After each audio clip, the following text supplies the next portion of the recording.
Hello everyone, आप सभी का स्वागत है मेरे हस्ती मैथ मंथन में। चलिए, तो आज हम लोग कुछ ऐसे टॉपिक का शुरुआत करने वाले हैं। सीबीएसई बोर्ड वाले बच्चों का एक एक पॉइंट को इतनी बेहतरीन तरीका से तोड़ेंगे, इतनी एक एक टॉपिक को एक्सप्लेन करेंगे जो आपके माइंड रिफ्रेश नहीं पूरा फ्रेश हो जाएगी। ट्रिगोनोमेट्री पे एक भी सवाल ऐसा नहीं होगा जो तुमसे नहीं बनेगा। ये 100% की गारंटी है। बस इस वीडियो के साथ आप जुड़े रहो। आप इस वीडियो को साथ साथ मेरे चैनल को लाइक करो, सब्सक्राइब करो और शेयर करो। चलो देखते हैं, शुरुआत करते हैं। त्रिकोणमिति ट्रिगोनोमेट्री को कैसे तोड़ा जाएगा, क्या होता है इसका मतलब, साइन थीटा क्या होती है, कोस थीटा क्या होती है, what is tan theta, what is sec theta and what is trigonometry, what is the real meaning of trigonometry function. इस सारे चीजों के बारे में हम आपको एक एक बिंदु पर फोकस करने वाले हैं। तो वही टॉपिक पे मैं शुरुआत करता हूं, जो टॉपिक का नाम है ट्रिगोनोमेट्री फंक्शन। ट्रिगोनोमेट्री फंक्शन क्या होता है, पहले ट्रिगोनोमेट्री क्या होती है इस पे बताते हैं। एक और चीज ध्यान रखिएगा, ये लिखा गया हुआ है हिंदी मीडियम से, ये इसी प्रकार का आपका थंबनेल है, इसीलिए हिंदी मीडियम में लिखा गया हुआ है। बट यहाँ पे आपको ट्रिगोनोमेट्री सीबीएसई बोर्ड के लिए स्पेशल ये वीडियोस बनाई जा रही है, जो हमारे यूट्यूब चैनल मैथ मंथन वाले वीडियो पे अपलोड होगी, चैनल पे अपलोड होगी। जरा देखिए क्या है प्रोसेस और इसको कैसे पढ़ते हैं, इसका मतलब क्या होती है। तो सर्वप्रथम मैं लिखता हूं ट्रिगोनोमेट्री। ट्रिगोनोमेट्री क्या होती है और किसे कही जाती है। ट्रिगोनोमेट्री क्या होता है और किसे कहा जाता है।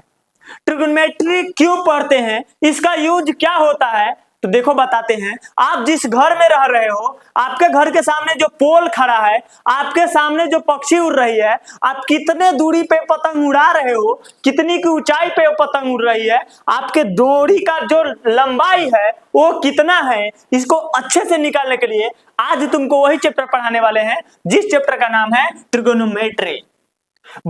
10th क्लास के बच्चों के लिए सबसे कठिन टॉपिक या कठिन चैप्टर आती है जो ट्रिगोनोमेट्री आती है। अगर तुम चाहते हो मैथ से मोहब्बत करना तो तुमको ट्रिगोनोमेट्री से मोहब्बत हो गया, तो तुमको मैथ का किसी भी ब्रांच से मोहब्बत हो जाएगी। तो सर्वप्रथम समझो, मोहब्बत कर रहे हो तो किससे कर रहे हो, ये कौन है, ये क्या है, तो that is a branch of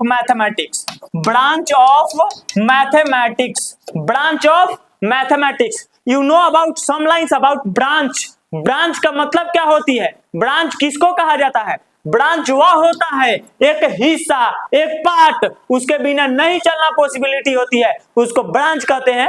that is hand and that is part of our body. Brain हमारे बॉडी का एक पार्ट है, इसके बिना हम कोई काम नहीं कर सकते हैं। उसी प्रकार मैथमेटिक्स भी एक प्रकार का क्या है, ब्रांच है। सॉरी, मैथमेटिक्स नहीं, ट्रिगोनोमेट्री भी एक मैथ्स का क्या है, ब्रांच है। और इसके बिना ये मैथ चलना ही नहीं, टहलना तक नहीं ये नाम लेगी। आपको जितनी भी बड़े से बड़े बिल्डिंग का हाइट मापनी होती है, जितने भी बड़े से बड़े उड़ते हुए पक्षी की ऊंचाई मापनी होती है, इसके लिए किसका यूज किया जाता है, ट्रिगोनोमेट्री फंक्शन का यूज होता है। तो कैसे इसको बनाया जाता है, कैसे इसका यूज किया जाता है, कैसे इसका यूटिलाइज किया जाता है, टोटल का एक्सप्लेन आपको करके देंगे। आप आगे पढ़ोगे differentiation, integration, definite differentiation, integration, indefinite integration, बहुत सारे टॉपिक आपको पढ़ने के लिए मिलेंगे। जब तक आपके हाथ में एक बारूद और एक बम ट्रिगोनोमेट्री नहीं है तो आपके कुछ हो नहीं है। इसलिए पहले ट्रिगोनोमेट्री को इतनी आसान शब्दों में इतनी अच्छे से समझा देंगे से आप भूलना तो क्या, कोई कहेगा रे तुम इसको भूलो तो भी तुम नहीं भूलोगे। बशर्ते इस वीडियो के साथ जुड़े रहो। अगर फर्स्ट टाइम आपके पास ये वीडियो पहुंची है तो पहले सब्सक्राइब कर दो और नोटिफिकेशन बेल आइकन होता है, बेल आइकन को दबा दो, तब उसके बाद आप कंटिन्यू बने रहो। देखो आज शुरुआत करते हैं। ये ट्रिगोनोमेट्री जो होती है वह 3 शब्दों से मिलकर बनी होती है। सबको डिफाइन करने के लिए एक क्लू चाहिए, तो इसका क्लू यही से बना हुआ है। Trigonometry that is a branch of उसके बाद आते हैं ट्रिगोनोमेट्री 3 शब्दों से मिलकर बनी हुई ट्री एक होता है गोनो और एक होता है मेट्रिक। मेट्रिक ये सारे के सारे लैटिन वर्ड्स हैं, ये सारे के सारे लैटिन वर्ड्स हैं। इसको एक्सप्लेन करने के लिए मैं बताता हूं इसका इंग्लिश मीनिंग क्या होती है। तो इसका इंग्लिश में ट्रायंगल होती है, ट्रायंगल होती है और इसका एंगल होती है और इसका मेजरमेंट होती है, इसका मेजरमेंट होती है। अब ट्रायंगल कहें तो ट्रायंगल का मतलब क्या होता है, ट्रायंगल किसको कहा जाता है, इस पे भी एक्सप्लेन करेंगे हम, आप घबराइएगा नहीं। एंगल क्या होता है, एंगल पे भी हम एक्सप्लेन करेंगे, वो भी अच्छे लेवल से एक्सप्लेन करेंगे। उसके बाद मेजरमेंट का मतलब तो समझते होइएगा, कोई भी चीज को मापने या तौलने की प्रोसेस को, कोई भी चीज को मापने या तौलने की या कंपैरिजन कराने वाले प्रोसेस को हम लोग मेजरमेंट कहते हैं। कंपैरिजन कैसे होती है, बहुत सारे प्रकार की होती है। आपकी सुंदरता उस लड़की की सुंदरता से मैचिंग कराना है, तो इसके लिए क्या किया जाता है, जो चीज यूज किया जाता है उसको मेजरमेंट कहते हैं। कितना एम्पियर का इसे विद्युत धारा प्रवाहित हो रही है इस करंट से, तो इसे तुम पता करोगे, इस जो लाइट जल रही है इस लाइट से कितना एम्पियर यहाँ से यहाँ बैटरी लगी हुई है यहाँ से यहाँ तक जा रही है, इसको मेजर करने के लिए इसमें कितना एम्पियर की विद्युत धारा प्रवाहित हो रही है, ये भी मेजरमेंट का यूज होता है। सिमिलरली आप समझ सकते हो यहाँ पे मेजरमेंट का मतलब तो क्लियर हो गया। अब एंगल के बारे में बताना चाहता हूं, एंगल होता क्या है, एंगल कहा किसको जाता है। एंगल के बाद पहले बताएं, एंगल के बाद हम बताएंगे ट्रायंगल। तो देखिए मेरा अगला टॉपिक जो रहेगा सर्वप्रथम आएगा एक ट्रायंगल आएगा, सॉरी ट्रायंगल के एंगल बाबू, एंगल एंगल एंगल। देखिए मेरा अगला टॉपिक है एंगल। एंगल क्या होता है, एंगल किसे कहा जाता है, इसी के बारे में बताते हैं। ए बाबू एक और चीज तुम सबको हम बताते हैं, एंगल को मेजरमेंट किसमें किया जाता है। जैसे तुम दुकान में जाओगे और अंकल को जाके कहोगे अंकल 3 किलोमीटर दूध दे दीजिए, तो कहेंगे तुम कहां से आए हो, किसी थाईलैंड से यहाँ लैंड किए हो। अंकल जी कहेंगे नहीं, अंकल जी कहेंगे खिसिया होंगे, तब उठाएंगे चप्पल, कहेंगे बेहुदा तू हमारा से मजाक करता तो हम भौजाई हैं, ऐसे ही कहेंगे। तो इसलिए बाबू आप दुकान में जाएंगे, जिसको जिस लेवल में मापा जाता है उसी लेवल से बात करना होता है। अगर दूध लेना होगा तो लीटर में बोलेंगे, प्यार क्या बोलेंगे, केजी बोलेंगे। क्या बोलेंगे बाबू, केजी। सिमिलरली बाबू उसी प्रकार जब भी हम एंगल मेजरमेंट, दूरी मेजरमेंट करना होता किलोमीटर यूज करेंगे, उसी प्रकार जब भी इसको एंगल को मेजरमेंट करना होता है, एंगल को मेजरमेंट करना होता है तो डिग्री का यूज किया जाता है। किसका यूज किया जाता है, डिग्री का। जैसे 7 degree, 4 degree, 0 degree, 7 degree, 8 degree, इस टाइप से डिग्री में यूज किया जाता है। इसको कौन चीज में मेजर किया जाता है बाबू, डिग्री में। एंगल को कौन चीज में मेजरमेंट किया जाता है, डिग्री में। अब एंगल के वैल्यू के अनुसार जिसके पास जितना पैसा है उसके अनुसार उसका नाम दिया जाता है, उसका पहचान दिया जाता है, उसका इमेज आपके लाइफ में माइंड में बनती है। मुकेश अंबानी करोड़पति, पैसे के अनुसार ना उसका नाम दिया गया है। एक भिखारी पति, पैसे के ना नाम दिया गया हुआ है, नाम दिया गया है कि नहीं दिया हुआ है। उसी प्रकार ट्रायंगल को, चाहे एंगल को मेजरमेंट उसके वैल्यू के अनुसार कौन कितना डिग्री का आ रहा है उसका क्या नाम होना चाहिए, कौन कितना डिग्री का नाम आ रहा है उसका। आखिर यही नाम क्यों पड़ा, तो तुम बताओ। तुम्हारा नाम अगर राहुल है तो आज हम कहेंगे तुम्हारा राहुल नाम काहे पड़ा, तो तुम्हारे मम्मी पापा से पूछेंगे, कहेंगे अच्छा लगा राहुल नाम, तो राहुल नाम रख दे, क्योंकि हमने उत्पन्न किया है तो हम रखेंगे उसका नाम। तुम कैसे रखोगे। उसी प्रकार मैथमेटिशियनों ने खोज किया, कहां से कहां तक, 0 से लेकर 90 डिग्री के बीच में जिस वैल्यू का एंगल आती है, जिस एंगल का वैल्यू आती है उसको एक्यूट एंगल बोला जाता है। कौन एंगल बाबू, एक्यूट एंगल। कौन एंगल कहा जाता है, एक्यूट एंगल।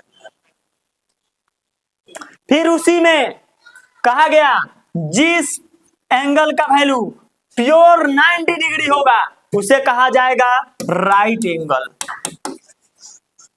Right angle. आपको पूरा ट्रिग्नोमेट्री घुमाएंगे और 2 ही चीज पढ़ाएंगे, राइट एंगल और एक्यूट एंगल। एक्यूट एंगल और राइट एंगल होती क्या है, तो बता दिए जिस एंगल का वैल्यू 90 डिग्री होती है, जिस एंगल का वैल्यू 90 डिग्री होती है उसे राइट एंगल कहा जाता है। एक्यूट एंगल वो होती है 90 डिग्री से कम होती है। कहने का मतलब यह जो पिक्चर आप देख रहे हैं, ऐसे ये जो पिक्चर बनी आपकी, ऐसे जो पिक्चर बना, इसको पूरा राइट 90 डिग्री, मतलब आप धरती के साथ कितने एंगल पर झुके हुए हैं, खड़े हुए हैं, तो पूरा राइट 90 डिग्री पे खड़े हुए हैं। तो ये इसको परपेंडिकुलर कहा जाता है। हम लोग धरती पर परपेंडिकुलर पड़े हुए हैं, तो ये हुआ 90 डिग्री का। और ये सब एक्यूट एंगल कहलाती है, क्योंकि तुम जो ज्योमेट्री बॉक्स में मिलती है आपको, उसका यूज करके देखो तो ये 90 से कम ही होगा। तो बताओ, 90 से कम है, ये भी 90 से कम है। तो एक जो ये ट्रायंगल बनी है, इसमें दो एक्यूट एंगल है। कितने एक्यूट एंगल है बाबू? दो एक्यूट एंगल है। और एक कितने हैं? एक राइट एंगल है, एक राइट एंगल है। क्या आप क्लियर हो गए? क्या आपको अच्छी तरह से समझ में आ गया? जब यह आपको अच्छी तरह से समझ में आ गया तो ट्रिग्नोमेट्री 100% आपको समझ में आ जाएगा। ये जो आपका सर का बोझ जो बना हुआ है, इसमें किसी प्रकार का दिक्कत नहीं होगा, इसमें किसी प्रकार का आपको दिक्कत होने वाला नहीं है। तो देखिए, राइट एंगल क्या होती है, एक्यूट एंगल क्या होती है, बता दिए। अब इसके आगे हम लोग एक और चीज पे बात करते हैं। सर फोन आएगा, रहने दीजिए, फोन रहने दीजिए। चले देखिए, अब हम लोग आते हैं एक और चीज जिसका नाम था ट्रायंगल। क्या नाम था बाबू? ट्रायंगल। क्या नाम था बाबू? ट्रायंगल। आखिर ट्रायंगल होता क्या है, ट्रायंगल क्यों पढ़ते हैं? तो जो चिड़िया का ऊंचाई जो आपको ज्ञात करना था, उड़ती हुई चिड़ियों का पकड़ पाना नामुमकिन है। उड़ती हुई चिड़ियों को पकड़ पाना नामुमकिन है, लेकिन वो चिड़िया कितनी ऊंचाई पर उड़ रही है इसको माप पाना मुमकिन है। तो कौन चीज से मापोगे इसको? तो मापने के लिए तुमको ट्रायंगल और ट्रिगोनोमेट्री का यूज करना पड़ेगा। ट्रिगोनोमेट्री का यूज करना पड़ेगा, तो कैसे यूज करना पड़ेगा इसके बारे में मैं आपको बता रहा हूं। पहले शांति से इस वीडियो के साथ बने रहिए, देख करके मत भाग जाना। यहां से तुम चल जाओगे तो समझ जाओ लाइफ का एक हिस्सा खो दोगे। इसलिए इसके साथ जुड़े रहो, अगर पढ़ना चाहते हो, और नहीं पढ़ना चाहते तो छोड़ो और भागो। चलो देखो आगे, ट्रायंगल होती क्या है इस पे बताते हैं। ट्रायंगल में 3 साइड होती हैं, आप सारे लोग जानते हैं। 3 साइड से बने क्लोज फिगर को ट्रायंगल कहते हैं। 3 लाइन सेगमेंट से, 3 लाइन सेगमेंट से बने क्लोज फिगर को ट्रायंगल कहा जाता है। ये लाइन सेगमेंट है, ये लाइन सेगमेंट है, ये लाइन सेगमेंट है। ये जो ट्रायंगल बना हुआ है, इसमें कोई ऐसे एंगल है, इसमें कोई ऐसे एंगल है जो पूरा 90 डिग्री के होंगे। तो बाबू ये कितने डिग्री के हैं बताइए जरा? 90 डिग्री के हैं। ये कितने डिग्री के हैं? प्योर 90 डिग्री के हैं। और ये सब छोटे छोटे होंगे। तो इस एंगल का नाम अलग होगा बुआ, जिसका रूप जैसा होता है वैसा इन्हें नाम दिया जाता है। जिसका रूप जैसा होता है वैसा इन्हें नाम दिया जाता है। तो इसका नाम कैसा होगा बताओ जरा? इसका नाम कैसा होगा? तो ये 90 डिग्री आ रहा है, तो 90 डिग्री वाला को तो राइट कहा जाता है। क्या कहा जाता है बाबू? राइट कहा जाता है। क्या कहा जाता है? राइट। अब बाबू ये पूरा क्या है? ट्रायंगल है। क्या है? Right angle, right angle triangle, right angle triangle. इसका क्या नाम दिया जाएगा? तो राइट एंगल ट्रायंगल।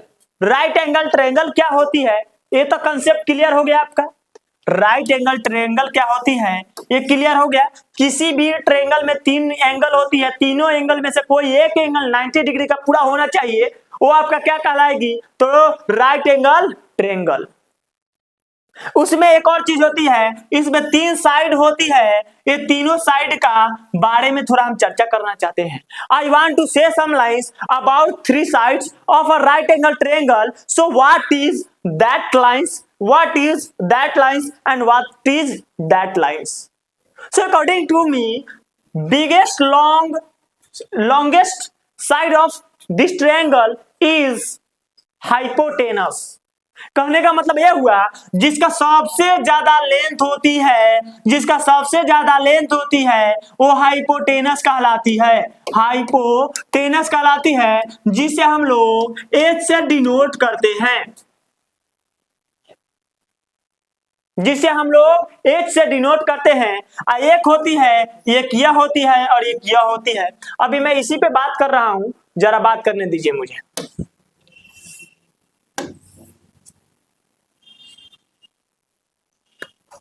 देखिए ये सबसे ज्यादा लेंथ है इसका, ये सबसे ज्यादा इसका लेंथ है, तो ये हमेशा क्या कहलाएगा, हाइपोटेनस,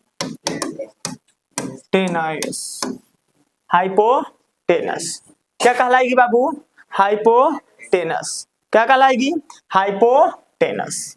एक और होती है ये, लेकिन ये तो 90 डिग्री होती है, लेकिन एक और चीज बताते हैं आपको, जरा ध्यान दीजिएगा, इसको आप हाइपोटेनस कह दीजिएगा, ठीक है। हम यहाँ पे खड़े हैं, यहाँ पे खड़े हैं, तो ये मेरे राइट हो गया, ये मेरे लेफ्ट हो गया, ये मेरे राइट हो गया, ये मेरे लेफ्ट हो गया। अब जरा बताओ क्या ये मेरा राइट है, ये इन फ्रंट है। अब इसका चेंज होगा नाम, अब हम कहेंगे कुछ और, राइट नहीं कहेंगे। सिमिलरली आप यहाँ पे जैसे आओगे तो ये तो तुम्हारा चेंज नहीं होने वाला है, ऊपर और नीचे कभी चेंज नहीं होगा, आगे पीछे दाहिना बाएं चेंज होगा। सिमिलरली जब आप इस एंगल पे खड़ा रहोगे, जब आप इस एंगल पे खड़ा रहोगे तो इसका सटा हुआ ये है। बेस मतलब क्या होता है और बाप मतलब क्या होता है बता देते हैं। बाबूजी जो है आपके, डैडी जो है आपके, वो आपका बेस है। कैसे, तो हमको ये काम करना है, हमको इतना रुपया चाहिए, सीना तान के पैसा टान लेते हो, तो वो तुम्हारे बेस हैं, जिसके बदौलत आप खड़े हैं, वो चीज बेस कहलाती है। सिमिलरली यह थीटा जो खड़ा है तो हई बाप के बदौलत खड़ा है, ये जो बाप के बदौलत खड़ा है ना, इसीलिए इसका यह बेस, बाप मतलब बेस, बाप मतलब बेस, तो इसलिए यह क्या होगा, बेस होगा। ये क्या होगा, हाइपोटेनस होगा। और ये जो है इस एंगल यहां खड़ा है, इसलिए यह परपेंडिकुलर होगा। यह क्या होगा बाबू, परपेंडिकुलर। ये थीटा से इसका कोई सटाव लगाव नहीं है, इसलिए यह परपेंडिकुलर है। यह थीटा के साथ सटा हुआ है, इसलिए बेस है। बेस और परपेंडिकुलर कंसेप्ट क्लियर हो गया हो, ये हाइपोटेनस भी कंसेप्ट क्लियर हो गया हो, तब मैं आगे थोड़ा बढ़ता हूं। देखिए जरा, आगे बढ़ने का मतलब ये होता है से आप इसको थोड़ा सा समझिए एक बार और। एक फिर ट्रायंगल लिया मैंने, इसको 90 डिग्री मैंने लिया, इसको और इसको लिया, ये तो हमेशा हाइपोटेनस है। और अब थीटा जो रहेगा आपका, थीटा जहां बैठता था वहां नहीं बैठेगा, थीटा का वैल्यू है वो हमेशा एक्यूट एंगल पे ही नाचेगा। तो इस राइट एंगल ट्रायंगल में कितने एक्यूट एंगल है, 2 है, तो ये 2 गो पर जाकर के खड़ा रहेगा। एक बार इस पे बैठा था, अब एक बार इस पे बैठेगा। अब बताओ मेरे प्रिय विद्यार्थियों, तुम जरा मुझे समझाओ, ये जो आप बनाया ये तो हाइपोटेनस है, इसमें तो कोई डाउट नहीं है। सर जी आपने अभी बोले हैं, आप अभी बोले हैं से इसको बेस कहते हैं, तो ए परपेंडिकुलर कहलाता है। नहीं, हमने बोला से अभी मैं यहाँ खड़ा हूं तो ये साइड मेरा राइट है, लेकिन जैसे यहाँ खड़ा हूं तो यही साइड मेरा इन फ्रंट बन जा रहा है। उसी प्रकार इस एंगल पर जब थीटा था तो ये बेस का काम कर रहा था, लेकिन यहाँ पे खड़ा होने के लिए ये जो थीटा यहाँ पे खड़ा हुआ है, इसको किसका सपोर्ट लेना पड़ रहा है, इसका और इसका। तब मेरे प्रिय विद्यार्थियों, ये तुम्हारा कभी भी चेंज नहीं होने वाला है, ये और ये चेंज होता रहेगा। अब देखो कैसे होता है, तो यहाँ पे जो ये चेंज किए हो तुम, ये थीटा के बगल में जो सटा हुआ है, एकरे से सपोर्ट से ही खड़ा है, जो जिसका आधार होता है वो उसका बाप होता है। हई बाप एकर कौन है, इस थीटा का बाप ई है, इसलिए इसका यह क्या होगा, बेस होगा। इसके जस्ट सामने ये है, इसका कोई रिलेशन नहीं है, इस थीटा का इसे कोई रिलेशन नहीं है, इसलिए इसे क्या कहते हैं बाबू, परपेंडिकुलर परपेंडिकुलर इसको कहेंगे। क्या कहेंगे? परपेंडिकुलर। तो एंगल के अनुसार आप क्लियर करोगे से कौन परपेंडिकुलर है और कौन बेस है, ये क्लियर हो गया। बाबू एक और चीज समझ जाइए, परपेंडिकुलर को हमेशा P से रिप्रेजेंट किया जाता है और बेस को हमेशा B से रिप्रेजेंट किया जाता है। बेस को हमेशा B से रिप्रेजेंट किया जाता है और हाइपोटेनस को हमेशा H से रिप्रेजेंट किया जाता है। इसलिए मेरे प्रिय विद्यार्थियों, जरा इस एंगल पे हम रखे, ये तो मेरा 90 डिग्री है, इस पे थीटा रखे तो ये तो हमेशा H बनेगा, यह तो हमेशा H बनेगा क्योंकि सबसे बड़ा लेंथ जो होगा वो मेरा बेस कहलाएगा। अब देखो जरा यहाँ पे, जरा यहाँ देखो आप, अगर तुम्हारा पतंग उड़ाए, अरे यहाँ तो देखो हर बात लोग तो मोबाइल पर झुकने के बात करता है, अरे हम तो सर झुकाने नहीं सर उठाने वाला चीजों का बात कर रहे हैं। जो आप मकर संक्रांति मनाते हो, साल का पहला ऐसा दिन होता है जो तुम जिंदगी भर, पहला ऐसा दिन होता है जब तुम सर उठा कर जियोगे, नहीं तो उसके बाद पूरा साल बिता देना है सर झुका करके। अरे कैसे सर उठा करके? तो भगवान राम के द्वारा पहला ऐसा पतंग उड़ाया गया जो पहली बार ऊपर सारे लोग सर उठा के देखा सी, या पतंग आसमान में उड़ रही है। न तो जिंदगी भर तो मोबाइल पर देखना ही है क्या बाबू, सर तो झुकाए रखना है। इसलिए पतंग वही चीज बता रहे हैं, से आपका पतंग यहाँ उड़ रहा है, यहाँ पतंग आपका उड़ रहा है तो कितना मीटर की दूरी पर है, कितना मीटर की ऊंचाई पर है, तो इसके माध्यम से ये आपका डोरी है, क्या है आपका ये जो धागा है, और ये कितने ऊंचाई पर उड़ रहा है, ये पतंग का हाइट निकालने के लिए इसी का यूज करना होगा। पहले आप इस वीडियो में कंटिन्यू बने रहो, पहले आप इस वीडियो को कंटिन्यू देखो। क्लियर हो गया होगा आप लोगों का, कोई दिक्कत नहीं है। चलो देखो यहाँ पे हम लोग क्या बता रहे थे, इसको हम लोग बेस कहते हैं, B से डिनोट करते हैं, इसको हम लोग P से डिनोट करते हैं जब थीटा यहाँ रहता है 90 डिग्री, इसको हम लोग S से डिनोट करते हैं।